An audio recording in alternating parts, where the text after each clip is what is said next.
It was the weekend. It's no longer the weekend. And we're going on an international break now.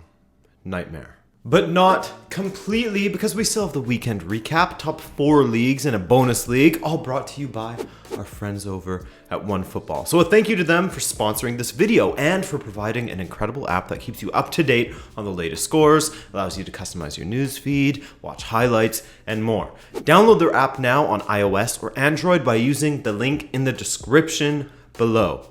I hear that's the only link on the internet that actually works, so... Let's start with the bonus league. I asked on Twitter which league I should cover, and a few of you said Russian Premier League. And given that we mostly only hear about this league when watching the European competitions, I figured why not? Let's shine some shine on Russia.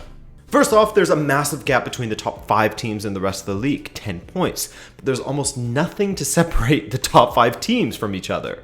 I'd say the highest stakes match from this weekend was CSKA versus Rostov, 2 of the teams that make up the top 5 at the moment, and it was the visitors, Rostov, who bossed this match, but only on the scoreboard. CSKA had all of the play in this one, but couldn't finish for the life of them, and when they did get a shot on target, Igor Baburin was massive, 7 saves from him. For Rostov, Koren Bayramyan scored a brace, Eldor Shomurodov with the other, 3-1 for Rostov. I was so close to getting through that. Krasnodar versus Spartak. Usually that would be a big match, but Spartak, yikes, dude.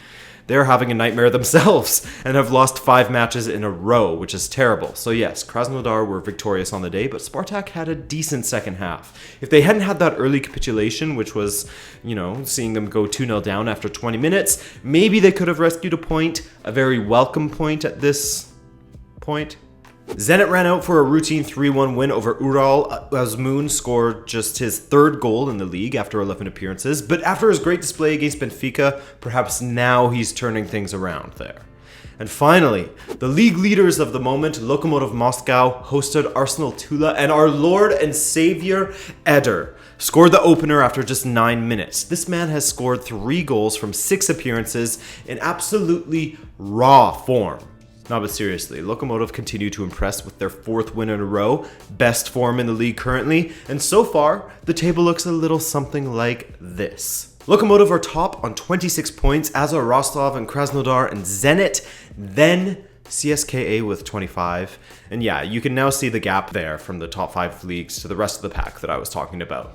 What happened in Germany this week? To kick things off, you had Leipzig drawing Leverkusen 1-1, not a massive surprise there, but Leipzig form continues to flounder. They started so well, but now across all competitions, they are winless in 3 with 2 losses. Then you have Borussia Dortmund drawing 2-2 with Freiburg. Freiburg, man, they're having a fantastic start to the season. That point took them up to 4th place. For Dortmund, Hakimi scored his 3rd goal in his last 2 appearances. Akanji with the own goal in the 89th to get Freiburg that draw. Unfortunate for Dortmund, but they haven't been convincing lately. Bayern Munich are still a little bit hungover from their Oktoberfest celebrations in London this past week. I think they sold their souls a little bit as they just couldn't take care of business against Hoffenheim. Of course, Robert Lewandowski scored again, as he scored in every single competitive match for Bayern this season, besides, of course, their first match of the season, the German Super Cup against Dortmund. And thanks to a brace from Hoffenheim's Adam Jan, Hoffenheim get the shock 2-1 win and hand Bayern their first Bundesliga loss of this season. Now, you know who hasn't gotten enough love from me this season so far? Wolfsburg and Borussia Mönchengladbach. Wolfsburg are the only undefeated team in the league, and their defeat of Union Berlin this weekend moved them up to 2nd place. A 1-0 win there. And as alluded to, Mönchengladbach are currently the superior Borussia after they smashed Augsburg 5-1. They had a 3-0 lead after just 13 minutes. Poor Augsburg. Then it was 4-0 after 40 minutes. Destruction. As Marco Rose is looking good for Mönchengladbach. Remember Marco Rose, the dude who put FC Salzburg on the map? Yeah, he's now doing it in the Bundesliga, at least after 7 matches. Because, as you can see, they have a 1-point lead over Wolfsburg. But look at this chasing pack. Whoa! 2 points separate 1st from 7th. The Bundesliga continues to be the most competitive until Bayern are inevitably crowned as champions. Spain, my friends. Let's talk about Spain. Spanish football, La Liga, Real Madrid, they're having a strange season. Do they look good in the Champions League? Hell no. But they are top of the league, baby, and the only undefeated team in Spain. This week, they took on fellow league title hopefuls, Granada. Here, we separate the fakes from the for reals, and Real Madrid there's something. Here, we separate the hopefuls from the pretenders, and Real Madrid are looking like genuine title hopefuls in this moment as they brushed aside Granada with a 4-2 win at the Bernabeu, but Granada did put some pressure on them. After going 3-0 up, Real Madrid that is, Granada clawed it back to 3-2, but then James came on and took his top off and scored. Maybe that happened in the opposite order, but regardless, he put some daylight between the two. 4-2 win for Real Madrid. And let's give some love to Eden Hazard, who scored his first competitive goal for Real Madrid. Beautiful little deflective chip over the stranded keeper after a nice through ball from Valverde. That's right, Ernesto Valverde suited up for Real Madrid and helped Hazard score his first goal. Atletico Madrid, just when it looked like their form was turning around, they drew once again, man. 0-0 with Valladolid. I mean, not the worst form ever, but 3 0-0 draws from their last 4 matches is a bummer for their fans and for guys like me who want to watch João Felix killing it. Valencia continued to turn their ship around as they are now undefeated in their last 4 matches in La Liga and have won 2 in a row. This time they defeated Alaves 2-1. Daddy Parejo's 83rd minute penalty ultimately being the difference as Lucas Perez, remember him Arsenal fans, scored late on to add some anxiety to the match at the Mestalla. Real Betis are really struggling this season. Just 2 wins from their opening 8 fixtures, and they're incapable of defeating Eibar at home this weekend as they drew 1-1. Shame. Barcelona versus Sevilla looked like the most interesting match of the weekend, but my God, Sevilla were clapped by Barcelona. Luis Suarez with the sauce. He continues after his saucy play against Inter with La Chilena against Sevilla. Overhead kick. Incredible goal. Guys in great form. Then an actual Chilean scored when Vidal snuck through Sevilla's leaky back line. I mean, these guys are really playing Daniel Carrizo as a center back. Yikes. A few minutes later, Ousmane Dembele retired Sevilla's Carlos with a fake shot, then slotted past Vaslik. And finally, in the second half, Lionel Messi scored his first goal of the season in a typically clean fashion from a free kick. 4-0 Barcelona, job done. The young kid Araujo got himself sent off for pulling down Chicharito when he was in clear. Then out of solidarity, Dembele got himself sent off for dissent. Man gets back from injury and then gets himself suspended. Come on, bro. Mind you, it was Lahoz refereeing, so I don't 100% blame Dembele. So, a big win for Barcelona. They sit 2 points behind Real Madrid in second place. No Griezmann in this match, by the way. He stayed on the bench the entire time. Atletico in third, and Granada are still lingering around in fourth. Lingers, man. Ugh. Came to the wrong place, my friend. Wrong place. Sure. Yeah, nice. Peace out, Holmes. Thank God. Lingerer, man. Yeah. Serie A, Italia. Stop the presses. My hair is doing weird shit. AC Milan won. They won a match away to Genoa, but I mean, who doesn't do that these days as they are terrible and have lost 4 of their last 5 matches now. But still, for a team like Milan, who have been floundering and were on a 3-match losing streak, the 3 points is a welcome sight, I'm sure. It was a heated affair, by the way. In Italy in general, tempers were flying. 2 red cards per team, and Genoa would have equalized if not for a saved penalty in the 93rd minute. Close call for Milan. Almost got that 2-2. Roma versus Cagliari, draw 1-1. Bologna versus Lazio, draw 2-2. That game was also 1-1 as far as red cards go.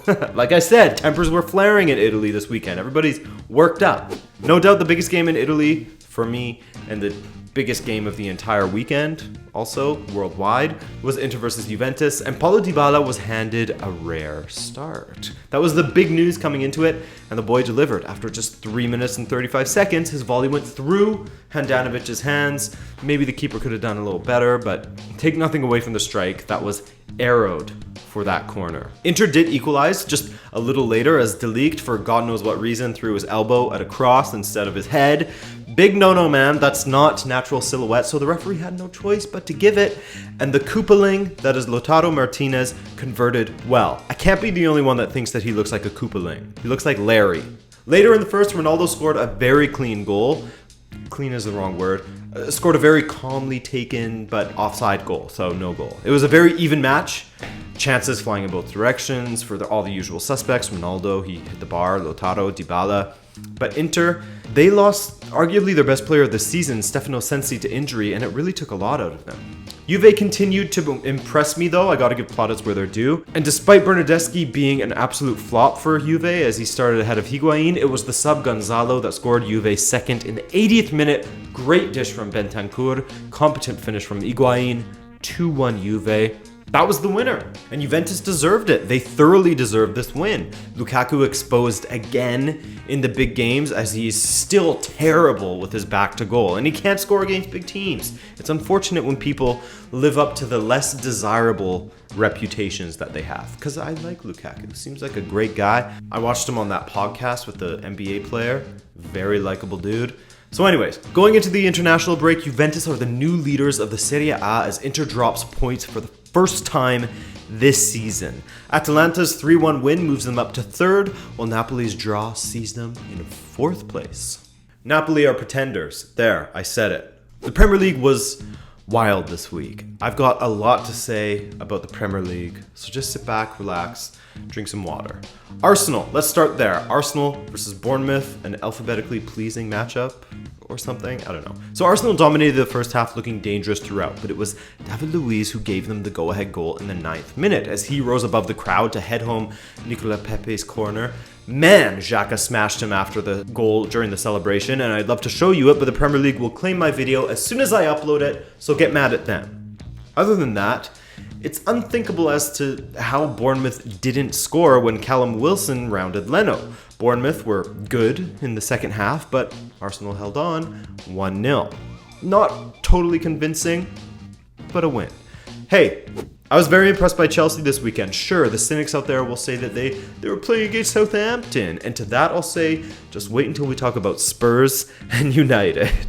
So, Lampard and the boys were playing away at St. Mary's, and they had an extremely competent 4-1 win. Why do I keep saying competent? Enough with that. And your favorite striker, Michy Batshuayi, even got on the score sheet nice and late after coming on as a sub 5 minutes earlier. But man, I don't know why, but I have a major soft spot for Tammy Abraham. It's great seeing a Chelsea player that was constantly loaned out. It's good to see him thriving right now. Funny goal though. He's now scored 9 from all competitions, the most of any Premier League player alongside Mr. Raheem Sterling. Oh yeah, we'll get to City too. Sponsored by FaZe Clan, what the hell was that? Later in the match, Christian Pulisic made his first appearance since September 25th, and he did well to set up the Batsman. Incredible assist. What a pass that was from Pulisic. The other scorers for Chelsea were Mount and Conte, and N'Golo le Golscoro, my man. Deflected in this time, but you can't keep a goal-scoring legend like N'Golo down, man. What a footballer, though. This guy goes from being the best defensive midfielder in the world at one time to now putting in great shifts as a central midfielder. Okay, Manchester United. Cross my arms for this one. This team is unrecognizable from where they were just 7 years ago. Amazing that a team like Newcastle, who were smashed 5-0 last week, can get a win against them. Great story with Sean's brother, Matty Longstaff, scoring the winner. Love seeing that 1-0 win for Newcastle, but for me, you cannot make excuses for this United team anymore. They have the better players. Anyone who tries to say otherwise against a team like Newcastle is losing it. So the Ole Gunnar Solskjaer apologist saying that he needs more time? No, he doesn't. He needs to leave. I said this at the beginning when he was hired. He's completely unproven as a manager, and he got lucky. He got lucky against PSG. He's won titles in Norway. Great. You take away his status as a club legend, you take away his name. There's no way United would have given a man named, I don't know, Lars Grundelsen. There's a good Norwegian name for you. There's no way they would have given him the permanent job based on his Norwegian titles he's won, let alone let him linger around this long. He wouldn't even got the caretaker job. He's just lingering around now because of his club legend status. They don't want to sack a club legend like that. It's ridiculous. I mean, he was sacked by Cardiff. Should United sack him? I don't know. That probably won't save them, but do you just let him stay? You just let him continue to be absolutely terrible and play these boring formations, this boring brand of football where they look scared to attack? But it really was amazing seeing the Longstaff boys playing alongside each other in the midfield. What a story. Big up to Longstaffs. United are 2 points above the bottom three. God, I'm allergic to their play. So anyway, Tottenham also are struggling big time at the moment as they just don't look at it at all. Nothing seems to be working for them. Pochettino looks like he's run out of ideas to get this team up and running, and the team themselves look like they don't even want to play. You all know I'm probably Hugo Lloris's biggest critic with the amount of errors he makes. Now, he made yet another terrible mistake in this game which led to Brighton's goal, but given that he dislocated his elbow thanks to that fall after that mistake, I won't give him that hard of a time. The injury came after the mistake, let's note that, but still, it's poor taste. So here's hoping he has a speedy recovery, looking like he could be out for a couple of months or so. But I mean, I've been impressed from what I've seen from Gazzaniga in the past. But from there, Brighton continued to dominate the first half, blitzing Spurs and smacking another past Gazzaniga before the half was up. Tottenham looked much better in the second half, but even so, no goals to be had. Connolly rounds out his brace, 3-0 Brighton. Maybe Pochettino will be moving up north to Manchester before too long. Liverpool had the tough task of defeating a Leicester City side that looks like they will be fighting for top 4 if they continue in this trajectory.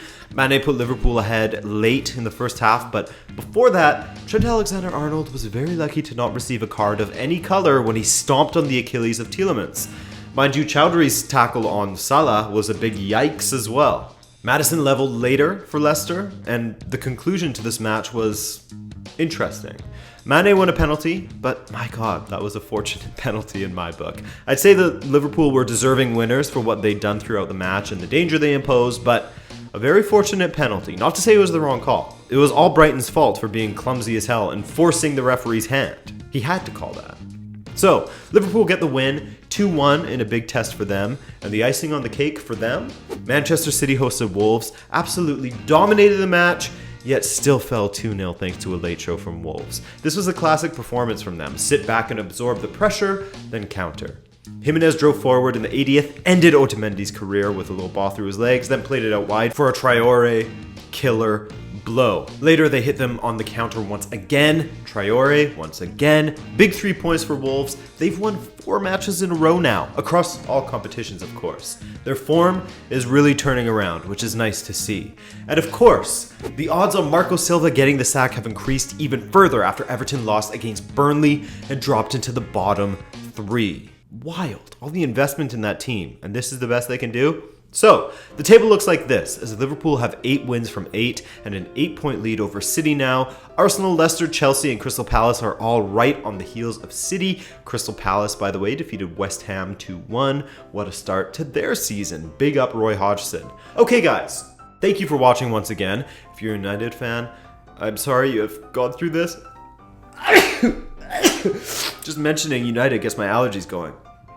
Oh my god. Whoa. Sorry you have to go through this. Try to embrace the international break as much as you can. And even though it's an international break, you really thought that I would take one?